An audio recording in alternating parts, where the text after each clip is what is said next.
Foque. A lusofonia em foco. Bem-vindos a mais um programa em Foque pela Rádio Transforme e pela Revista em Comunidade. Meu nome é Lorelai Haddad e eu aqui peço a você que assista esse vídeo até o final, que curta e compartilhe e ajude essa mensagem a chegar a mais pessoas. Seja bem-vindo, Dr. Nelson. Mais uma vez, é um prazer enorme receber o senhor aqui conosco. Muito obrigado, Lorelai. Muito obrigado. Boa tarde, doutor Henrique. Um prazer estar com vocês e com a sua audiência. Boa tarde, doutor Nelson.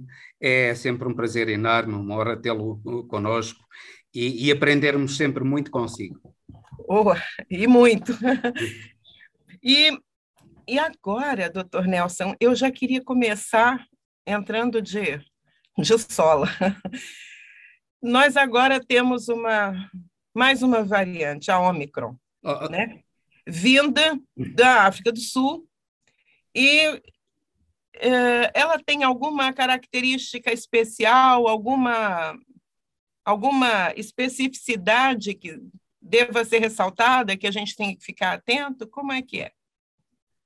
Olha, existe uma especificidade que é dela e existe um momento ambiental e, infelizmente, essas duas coisas estão se encontrando numa esquina ruim da vida, né?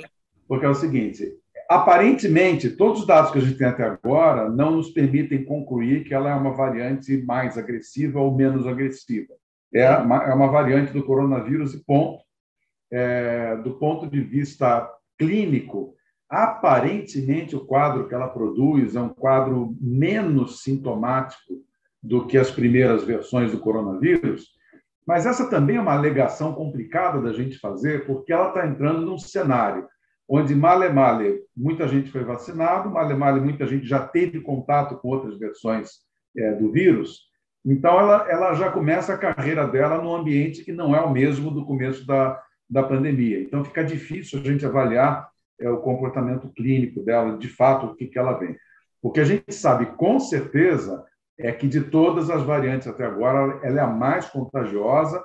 Aparentemente, ela foi a primeira doença aí que empatou com o sarampo na capacidade de contágio. O sarampo é uma doença extremamente contagiosa por via respiratória e parece que essa variante empatou com o sarampo na capacidade de contágio entre pessoas por via aérea, né? Por via respiratória. E aí o que acontece? Ela, por exemplo, ela vai bater em alguns países no momento onde você tem um estoque muito grande de pessoas que tomou 2 doses, mas não tomou a terceira ainda. E a gente já sabe, já está muito claro, que a vacinação plena do coronavírus são, no mínimo, 3 doses. Porque os resultados que a gente tem na medida de anticorpos após a terceira dose são sempre muito superiores ao da segunda, o que mostra que é o estímulo imunológico progressivo no nosso organismo, sequencial, que faz a imunidade subir em degraus, né? Então, o degrau que a terceira dose dá, nenhuma segunda dose dá. Então, ela vai chegar no momento onde as pessoas estão naquele hiato entre a segunda e a terceira dose, com a imunidade já caindo, né, com a quantidade de anticorpos um pouquinho menor do que há 3, 4 meses atrás, e ela sendo muito contagiosa e tendo essa mutação importante na proteína S, na proteína spike, ela sim está, entre aspas, furando a imunidade induzida para os vacinados em segunda dose. Não temos dados suficientes ainda em relação à terceira dose, mas eu realmente acredito que aqueles que tiverem 3 doses vão ter uma propensão muito menor de contrair essa nova variante. Então, vamos dizer, a perversidade do momento é o surgimento de uma variante mais contagiosa, com mais mutações na proteína, que é o alvo principal das vacinas. São 50 mutações, não é? Oi? São 50 mutações, não é? 50 no total, mas 30 se concentram na proteína spike. Uau! É muita coisa. Por isso que coisa. ela tem esse escape vacinal, né? Nós estamos aqui em Portugal a assistir à vacinação das crianças. Parece que esta variante é muito mais perigosa para as crianças até do que eram as anteriores. Eu não tenho esse dado de criança ainda, não me chegou nenhuma literatura específica sobre essa infecção em crianças. Mas, sem dúvida, como ela é contagiosa como o sarampo, o ambiente escolar é o território predileto dela, né? Claro. E, realmente, se a gente não vacinar a criançada logo, essa variante vai fazer o que a gente chama no boliche de strike. Agora, doutor Nelson, uma coisa que chama muita atenção é que ela vindo da África do Sul, a África é justamente onde tem menos cobertura vacinal, onde as pessoas... acho que está mais evidente a diferença entre países ricos e países pobres. Enquanto nos países ricos já está dando terceira dose, crianças e tudo mais, turistas, né? Nos países africanos, muitos não têm nem 2% da população vacinada. Muitos sequer conseguiram tomar a primeira dose. Então, o senhor não acha que era hora da gente ter uma política, não sei, mais agressiva por parte dos países ricos, por parte da OMS, a cobrar, a pedir, fazer algum chamamento, para que a gente realmente conseguisse chegar a essas pessoas que não receberam vacina nenhuma?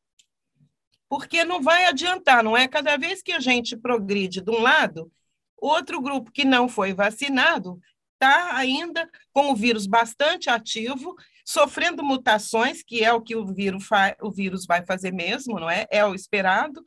E então, isso, de alguma forma, até por egoísmo, vai nos atingir. A gente deveria tomar alguma medida, não é? Sem dúvida nenhuma, essa pandemia ela veio para mostrar que o nosso mundo não vai bem da cabeça, né? Não. Porque esses níveis de desigualdade, esses níveis de desatenção com problemas que são globais, né? Não precisa ir muito longe, é só a gente pensar na questão climática, a gente vê que as sociedades, entre aspas, mais desenvolvidas, não acordaram ainda o tamanho do problema, que é o problema climático, o problema do aquecimento global, né? Quer dizer, por que um planeta que não acordou ainda para um problema, que é uma bola cantada há 30, 40 anos, né, vai acordar por causa de um vírus respiratório que mata 1% dos contaminados, né? Né? Pois. Agora, sim, é uma perversidade, uma situação muito perversa, muito perversa. Mas acaba que os governos não atentam para o fato de que, ainda mais um governo como o do Brasil, que é completamente negacionista, que não acredita na ciência, ou tem um projeto de não acreditar na ciência, não é? Que isso vai acabar chegando, como já chegou, já são... segundo eu vi ontem, isso já deve ter mudado, eram 11 casos já, não é, registrados no Brasil. Sim. Esse número está tão baixo porque a gente faz uma amostragem muito pequena para a genotipagem, né? Sim. Então, certamente é um número maior. Agora, Lorena, você falou sobre essa variante ter surgido na África do Sul, né? Eu tenho uma teoria, né? É uma teoria pessoal, tá? Ela não tem fundamento científico. Inclusive, eu acho que é um desafio para os virologistas me contestarem ou não, né? Porque é o seguinte, esse vírus ele sofre mutações com uma certa periodicidade. Se a gente olhar a curva da pandemia no mundo, ela tem 3 grandes ondas que correspondem exatamente, por enquanto, a alfa, a gama, a delta, e agora vai fazer com a Omicron uma 4ª onda mundial. E essas ondas elas estão com um intervalo muito preciso, mais ou menos de 3 meses cada uma, né? 3 meses entre cada pico de onda, né? Então, todas essas coisas da natureza que seguem um determinado padrão nos fazem pensar que os mecanismos subjacentes a isso também seguem um padrão. E eu acho que essas mutações elas ocorrem simultaneamente em diferentes lugares do mundo. E elas dependem apenas e tão somente do número de replicações que o vírus faz numa determinada população para, ao acaso, chegar numa mutação que é mais viável do que a anterior. Porque, veja, é um código. O vírus ele tem um código. Esse código vai sendo repetido exaustivamente a cada replicação viral e a taxa de erro de cada etapa dessa transcrição genômica ela é mais ou menos conhecida. Não? Então, não é nada demais, não é nada excepcional você prever que em todos os lugares essas mutações podem acontecer, porque elas só dependem do número de replicações que o vírus faz, né? Então, eu tenho essa teoria de que essas mutações aparecem em diferentes lugares ao mesmo tempo, né? Enfim, mas é só para dizer assim, que eu não consigo ter muita certeza de onde isso começou, porque a gente já tem, inclusive, informações de que essa mutação estava na Europa antes de ser detectada na África do Sul. E tem exatamente aí que eu queria falar, exatamente aí que eu queria chegar. Porque, inclusive, fica difícil a gente saber a origem precisa, dado baixo número de sequenciamento genômico, não é? Exatamente. Por exemplo, no Brasil é 0,35. É muito pouco. É muito pouco, quer dizer, como é que a gente pode afirmar com certeza? Quer dizer, e também até a velocidade da detecção dessa variante também vai importar no confronto com esse vírus, com essa, não é? Porque com o enfrentamento dele. Entre a infecção do indivíduo ao resultado de uma testagem, a confirmação desse resultado pela autoridade sanitária, a amostragem para fazer a genotipagem, a leitura, etc. e tal, dá mais ou menos 30 dias. Pois. Quando você descobre isso, a coisa já aconteceu há um mês atrás.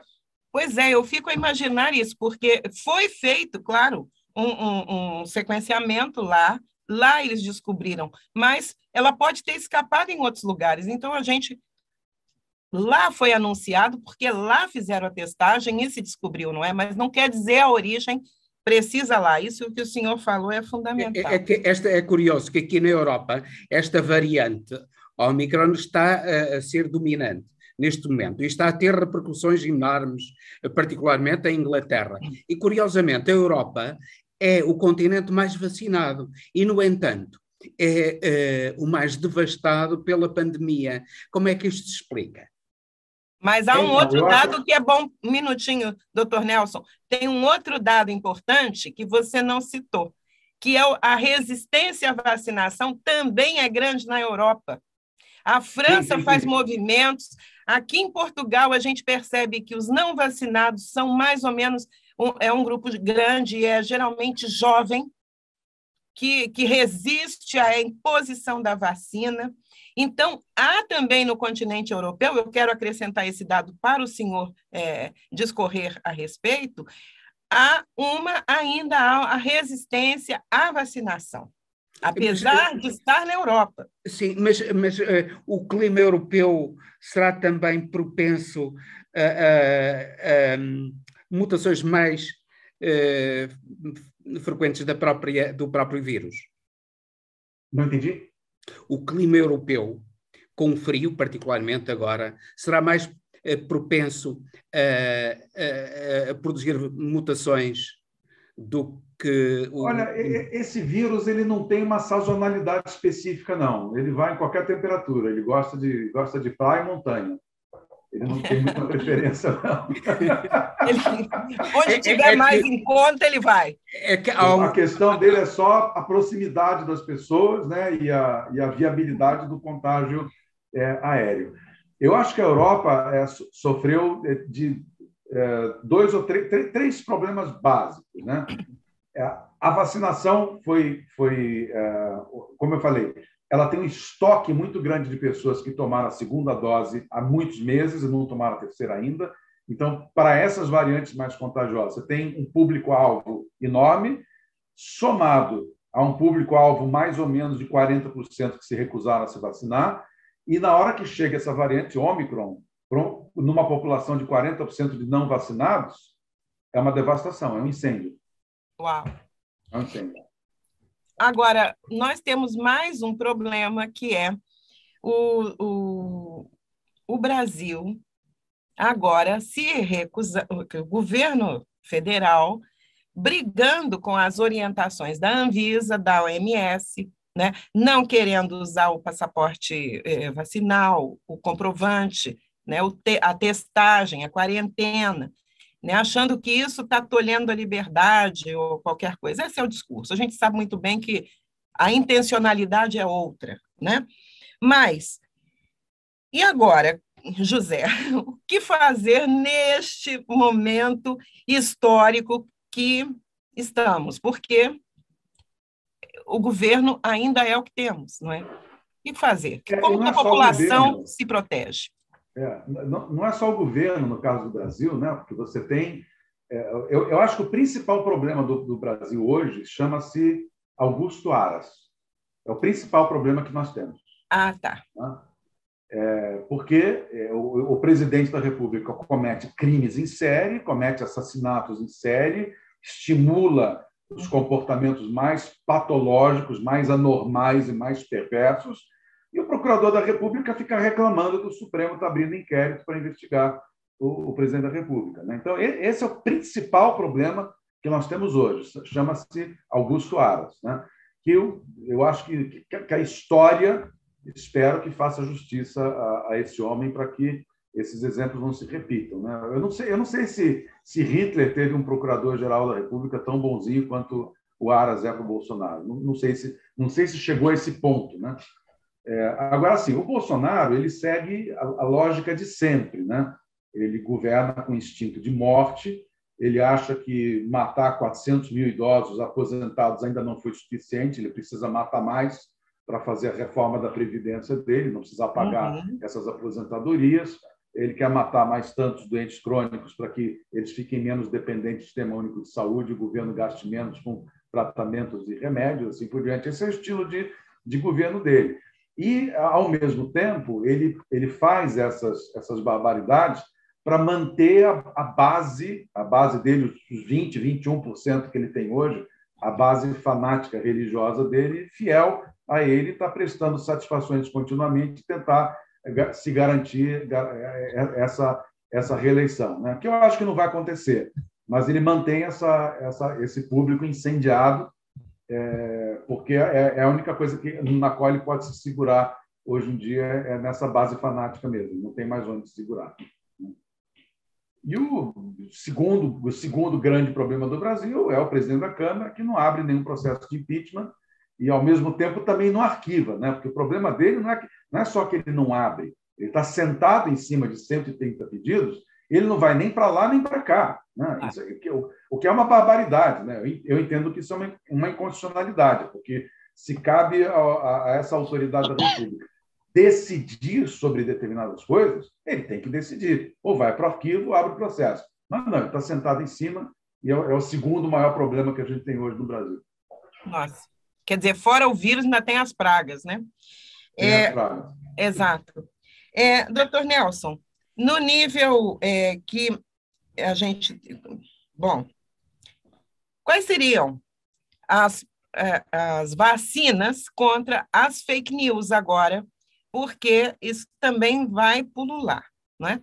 Agora, a população precisa se resguardar dessas coisas. Como é que a gente faz? No momento de pandemia, chocando, inclusive com final de ano, Natal, Réveillon, daqui a pouco Carnaval, as aglomerações acontecendo, Brasil aberto para turistas que não estão vacinados, não estão com passaporte, não sei o quê. E, só para ilustrar, a TAP, ela consegue identificar 10 certificados de vacina. Aqui, eu estou dizendo na Europa, 10 certificados por dia falsos.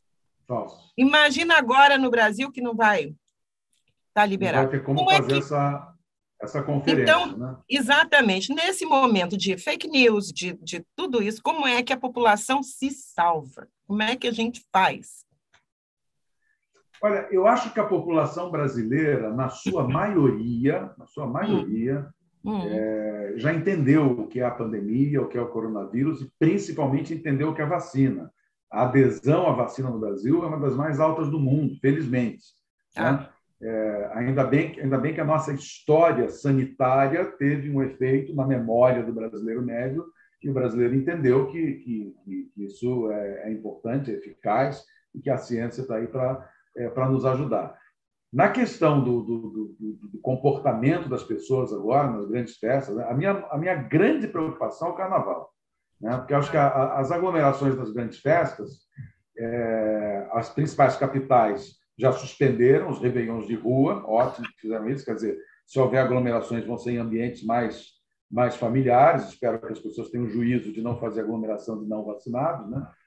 Mas o carnaval me preocupa muito, porque nós temos 2 meses e mais um pouquinho até o carnaval, e aquele estoque de gente que está um pouquinho distante da segunda dose vai aumentar bastante, né? Então, se a Omicron circular no Brasil no carnaval, a gente vai ter muito pouca gente com terceira dose e aí a gente vai ter problema. Nossa. Henrique? O Brasil, afinal de contas, sendo um país que está a aderir em massa à vacinação, aliás, como sucede em Portugal. Portugal, creio que é o país com maior taxa de vacinação da população no mundo. E nós já estamos todos, está muita gente a receber a terceira dose, inclusivamente crianças a receberem agora as primeiras doses de vacinas, já que entendia-se que as variantes anteriores não afetavam muitas crianças, mas agora esta já está a provocar a vacinação das próprias crianças.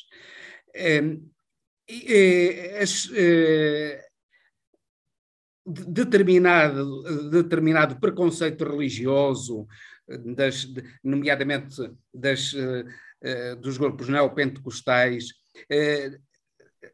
não consegue impedir a vacinação da generalidade da população brasileira. Isto é, apesar das convicções religiosas, a população brasileira adere à vacina. É isso que está a suceder. Sim, sem dúvida nenhuma, sem dúvida nenhuma. A vacina venceu no Brasil. Agora, sim, é importante a gente ressaltar que, apesar do Brasil, no conjunto, ter uma taxa de vacinação muito alta, existem desigualdades regionais muito grandes, né? Então, tem áreas do Brasil hoje que estão com 50% com o esquema completo, e não com 70% ou 80%. Ou, por exemplo, a cidade de São Paulo está com 100% da população alvo com 2 doses, mas isso é uma realidade muito particular da cidade de São Paulo. Existem cidades brasileiras que talvez não tenham nem chegado a 50% ainda, com 2 doses. Mas isso levanta-me uma questão que é ao mesmo tempo uma esperança. Isso significa que o fervor religioso de determinadas pessoas não impede que elas, no futuro, não venham a votar no próximo ano em Bolsonaro. Elas votarão noutro candidato, nomeadamente, eventualmente, em Lula, mesmo apesar do preconceito religioso e da ligação de Bolsonaro às várias congregações religiosas neopentecostais no Brasil. Acha que isso vai acontecer? Olha, o Bolsonaro está sofrendo uma grande corrosão na base evangélica. Ele já não tem uma maioria expressiva na maioria das bases evangélicas. Aleluia! Ele tem, acho que hoje, talvez 40% de apoio na base evangélica. Ele já teve muito mais, ele já teve próximo de 60%, 70%, hoje está com 40%. Ele perdeu bastante. Sem dúvida, é o segmento que mais o apoia hoje. É o grupo evangélico branco acima de 10 salários mínimos. Esse é o grupo que mais apoia ele proporcionalmente, né? Ou seja, dentro desses 21%, estatisticamente, no conjunto do Brasil, mas no segmento evangélico ele ainda tem mais ou menos 40%. Mas ele perdeu muito. Eu acredito que a tendência é continuar a perder, porque, enfim, acho que a história do país está começando a ser mais conhecida, mais divulgada, tudo isso que aconteceu, a CPI da pandemia ainda está rendendo frutos, né? Mesmo essa indicação dele agora no Supremo Tribunal Federal não foi uma unanimidade na base evangélica, tem muitos segmentos evangélicos que não gostaram dessa indicação, porque entendem que o Estado laico deve prevalecer sobre tudo, né? Então, ele não está numa situação muito confortável nessas bases, não. Como eu disse, dentro dela, esse segmento é o que proporcionalmente mais o apoia, mas ele já não tem maioria. Isso significa que ainda há esperança para o Brasil, há uma grande esperança para o Brasil, porque a partir do momento em que a própria base de sustentação de Bolsonaro está a sofrer uma erosão, é muito provável que ele não só perca, mas possa nem sequer ir à segunda volta. Assim espero, né? Torcemos, né? Assim Olha, espero. agora eu queria te perguntar uma coisa. Quando o doutor falou sobre a desigualdade regional no Brasil, que sabemos o tamanho do Brasil enfim, e alguns lugares de difícil acesso e tudo mais. Fora essa dificuldade, ainda tem a negação do acesso, como aconteceu recentemente com relação à Fiocruz, impedida pela FUNAI de prestar socorro e vacinas e remédios para os índios. E índios que estão sofrendo de não só envenenamento por mercúrio, por causa do garimpo, mas malária. E o Brasil não produziu tanta cloroquina, não é? Olha, essa história dos indígenas brasileiros é uma vergonha mundial, porque isso escancara a política genocida do Bolsonaro. Ele é um genocida. Ele quer acabar com os índios. Os índios são um problema para ele, porque os índios ocupam terra, claro, com todo direito, né? Mas ele quer as terras dos índios, ele não quer índio tomando conta da floresta, ele não quer índio preservando cultura indigenista, ele não quer nada disso.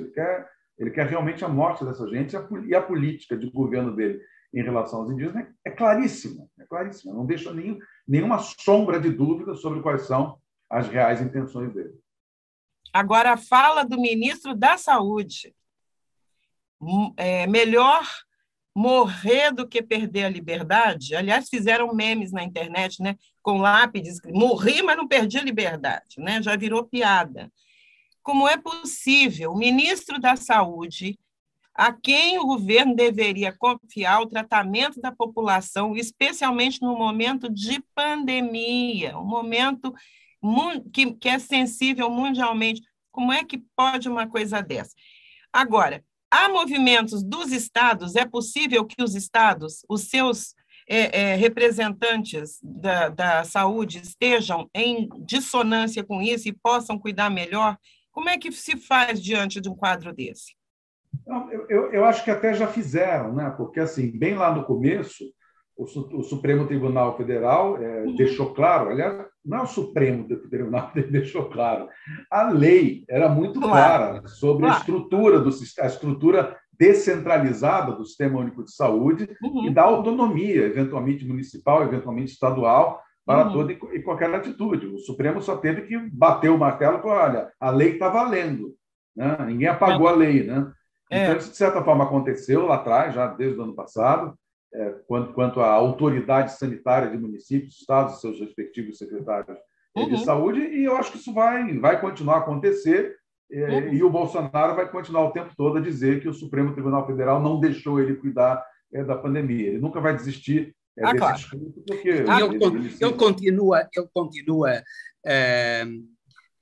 a aconselhar a cloroquina como tratamento. Continua. Ele não vai parar nunca, porque... E o ministro da Saúde dele também? Exatamente. Quer dizer, olha, a história do Brasil recente, desses últimos 2 anos, humilhou o surrealismo. Humilhou o surrealismo. Quer dizer, isso que a Lorelai falou agora há pouco, mas não é possível que o ministro diga isso ou faça aquilo. Não existe mais o não é possível no Brasil. O impossível é o que acontece, virou a regra no Brasil. Todo dia você tem alguma coisa impossível acontecer. Às vezes eu tento explicar algumas coisas para o Henrique, ele não entende, né? Ele não entende. Como é que pode uma coisa... Acontece. Isto é, poder o Brasil... Não pode, mas acontece, né? Poder não pode. Mas o que a gente vai fazer? O Brasil come todos os dias impossíveis ao pequeno almoço. Sim, não é? É a terra do impossível, não é, doutor Nelson? Eu tive uma noção, quer dizer, eu tive em alguns momentos da minha vida uma noção, né, de que isso tudo poderia acontecer no Brasil, com algumas experiências que eu tive na área jurídica há 15, 16 anos atrás, né? Por exemplo, lá em São Bernardo, eu entrei com uma ação anulatória de uma decisão tomada numa assembleia do Conselho Municipal de Saúde, que tinha indicado a privatização do pronto-socorro central de São Bernardo, e esse item foi votado na assembleia, e ele não estava na pauta convocatória, ele está no regimento do Conselho, que você só pode votar itens que estão na pauta convocatória, publicado em Diário Oficial uma semana antes, né? Está expresso no regimento. Eu fui na Justiça anular essa decisão, né? A Justiça falou, olha, não tem nada de errado aqui. Eu falei, mas, cara, isso é impossível, está escrito aqui no regimento que não pode fazer isso. Não, mas não tem problema. Pronto, ficou assim, né? O jogo de bicho é mais organizado. Porque, pelo menos no jogo de bicho vale o que está escrito, né? Exatamente. Teve um outro momento aí da minha vida pessoal também, que uma juíza tomou uma decisão completamente absurda, que a minha advogada ligou para mim e falou assim, olha, doutor Nelson, eu não sei o que fazer, porque isso que ela fez não existe. Não existe. Eu não sei como defender uma coisa que não existe. Né? Eu não vou ter o que fazer. Né? Então, quando eu comecei a ver que essas coisas aconteciam com uma forma assim tão espontânea e tão natural, eu falei, não, isso aqui não tem como dar certo. Não vai dar Mas certo. o grande problema do Brasil é que, na realidade, o Bolsonaro existe, o Augusto Aras existe, o Lira existe e tudo isso existe, não é? Exatamente. Exatamente. Aqui existem coisas que, em circunstâncias normais, não existiriam no universo. Né? De vez em quando eu falo, não é possível, a gente está no universo paralelo. A gente tá eu também acho. A gente está num episódio. Não é possível, a gente está num episódio, Nós não fomos preparados para enfrentar essas situações. Não fomos, né? A gente, quando a Constituição de 88 entrou em vigor, nós ficamos, de uma certa forma, iludidos que tínhamos resolvido uma série de problemas, que as instituições dariam conta de uma série de problemas, que as barreiras democráticas, os pesos e contrapesos institucionais iam funcionar, mas o Bolsonaro está aí para provar que o país não está de pé, o país está arrasado. Doutor Nelson, ainda eu queria voltar à questão da vacina da Omicron, e queria saber o seguinte, independente da pessoa ter tomado vacina ou não, continuam valendo as medidas normais, não é? Quais são as medidas que continuam valendo e agora, assim, que cuidados a população tem que ter, em geral, para se prevenir contra a Omicron, vacinados ou não? Olha, o uso de máscara vai ter que ser retomado universalmente, né? Se alguém já estava pensando em abandonar, vai ter que retomar. As medidas de distanciamento social, quem puder fazer home office, que faça home office, não se aglomerem de jeito nenhum, a menos que seja absolutamente inevitável. Enfim, na realidade, a variante Ômicron exigiria medidas ainda mais rígidas do que nas versões anteriores, porque ela é muito mais contagiosa. Ela talvez seja 4 ou 5 vezes mais contagiosa do que as variantes originais. Como eu falei, ela funciona como o sarampo, na questão do contágio, que é uma doença extremamente contagiosa. Né? Então, na realidade, o que devia estar acontecendo hoje, se dependesse da minha vontade e da minha decisão, a gente teria que fazer hoje um lockdown de 2 semanas mundial. Mundial, sincronizado. Todos os países e cidades do mundo fazerem um lockdown ao mesmo tempo, eu vejo como a única forma da gente conter a proliferação da Ômicron. Se isso não for feito, ela vai se espalhar, não tem solução. Estamos a chegar ao fim, mas eu gostava de lhe fazer uma última pergunta. É expectável que depois da Omicron venha ainda outra mutação do vírus? Eu acho que sim. Eu acho que a lógica dessa doença está nos dizendo isso há 2 anos. Né? A cada 3 meses emerge uma variante mais contagiosa e ela faz novas ondas nos países, independente das suas curvas de vacinação. Eu queria só falar uma coisinha para explicar para vocês, ou melhor, para expor também um outro ponto de vista pessoal meu, que também é uma teoria minha, já vou alertando a audiência Isso não está publicado em nenhuma revista científica, talvez um dia esteja negando ou afirmando o que eu estou dizendo. Mas o professor Mas, é assim, um cientista, de qualquer modo. Isso é importante. É um apreciador, no mínimo, né? Se a gente examinar a curva brasileira, a curva chilena, a curva argentina e a curva uruguaia e a curva chinesa, a gente vai ver que depois do início da vacinação, todas essas curvas tiveram uma acentuada queda, ficaram em patamares muito baixos. No Chile teve uma pequena ondinha agora em função da Delta, mas foi muito pequena em relação a outros países, né? Mas, sem dúvida nenhuma, a região, esses países da América do Sul e a China não tiveram nada parecido como a Alemanha, Inglaterra, Israel, França, Estados Unidos, não tiveram nada parecido com isso. E qual é a diferença desses 5 países em relação ao mundo? A existência de uma boa parcela da população vacinada com a Coronavac. E qual é a diferença entre a Coronavac e as outras vacinas? A Moderna, a Janssen, a AstraZeneca e a Pfizer são vacinas que te imunizam contra um único antígeno, que, por acaso, foi o que mais sofreu mutações, que é a proteína S. A Coronavac é uma vacina de vírus inteiro. Ela te apresenta vários antígenos ao mesmo tempo, então ela te dá mais chances de produzir anticorpos de partes do vírus que não estão sofrendo mutações e, portanto, deixa a tua capacidade de defesa, ainda que quantitativamente menores, que a Coronavac dá uma concentração menor de anticorpos em geral, mas qualitativamente melhor, né? Então, eu tenho essa teoria, essa teoria, de que a Coronavac protegeu melhor China, Uruguai, Brasil, Chile e Argentina, que foram países que usaram em grande quantidade essa vacina, e por isso que a Delta não pegou tão forte e talvez a Ômicron não pegue tão forte em países com Coronavac. Mas isso que é a sua convicção parece estar a ser confirmado pelos factos, não é? Porque a Europa... Exatamente. Olha, eu posso dizer o seguinte, há 2 anos atrás, antes da vacinação começar, eu falei, gente, apostem na vacina de vírus inativado. Essa vacina de antígeno único é vulnerável, não vai dar certo isso. Eu avisei há 2 anos atrás. Então, eu fiz uma previsão que se confirmou. Como eu falei, gente, isso não tem valor científico, é apenas uma avaliação que eu faço, baseada na minha experiência de vida, baseado no observando, não é? Básico de biologia molecular, de virologia e de imunologia que eu tenho. Mas os fatos estão aí. Eu acho que eles deveriam ser melhor estudados por gente especialista nessa área, porque eu acho que a gente pode estar a aprender uma grande lição para futuras pandemias.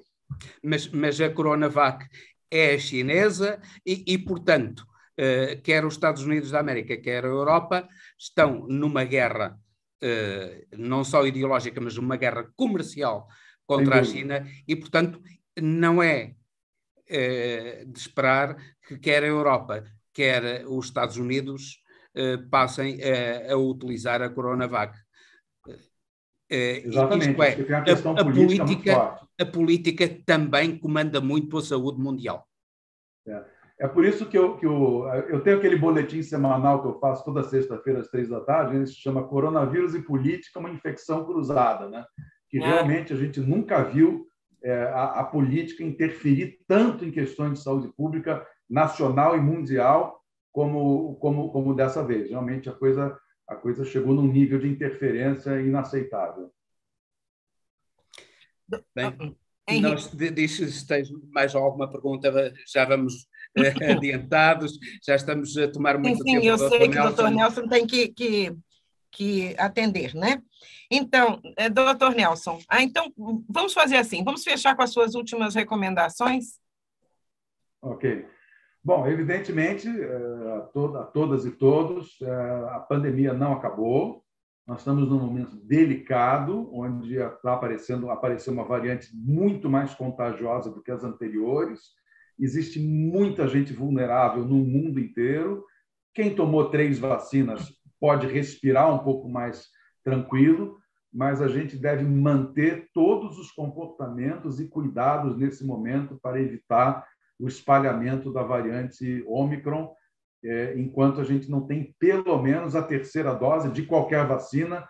A gente tem informações de que a 3ª dose de qualquer vacina protege razoavelmente bem contra a Ômicron e também contra as outras que não pararam de circular, né? Então, minha gente, a palavra de ordem é muito cuidado, manutenção de todos os protocolos sanitários,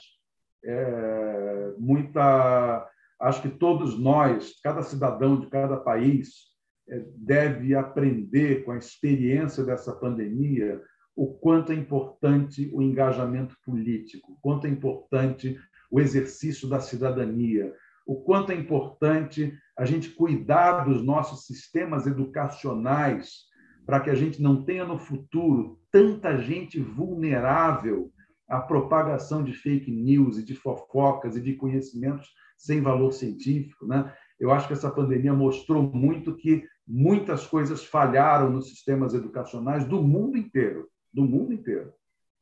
e nós temos que pensar muito nisso. Então, eu acho que as palavras para que a gente tem que refletir nessa virada de ano agora, para o ano que vem, para os próximos que virão, ativismo político, sim, ativismo democrático, direitos humanos, participação, cidadania e muita reflexão sobre o futuro dos nossos sistemas educacionais, porque o que está aí, a gente já chegou à conclusão que não deu certo. E eu atrevia-me também a dizer, a acrescentar, que é muito, muito importante a solidariedade mundial, porque nós estamos numa aldeia, cada vez mais estamos numa aldeia, a aldeia do mundo. Sem dúvida. Só temos esse planeta, não tem planeta B. Pois. Doutor Nelson, eu quero agradecer imensamente ao senhor pela sua disponibilidade, por essas excelentes respostas que o senhor nos deu, o quanto nos orientou muito bem para a gente enfrentar esse momento, porque parece que o vírus não está muito com vontade de ir embora, né? Ele fica voltando. Mas queria ainda agradecer e convidá-lo para uma próxima, que é sempre muito bom um papo com o senhor, e agradecer especialmente a você que nos segue, que nos ouve, e pedir a você ainda que coloque likes, que se inscreva no nosso canal e nos assista mais vezes no nosso programa Enfoque pela Rádio Transforme e pela revista Em Comunidade. Até o próximo programa.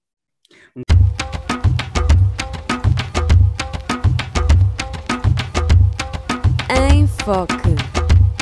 A lusofonia em foco.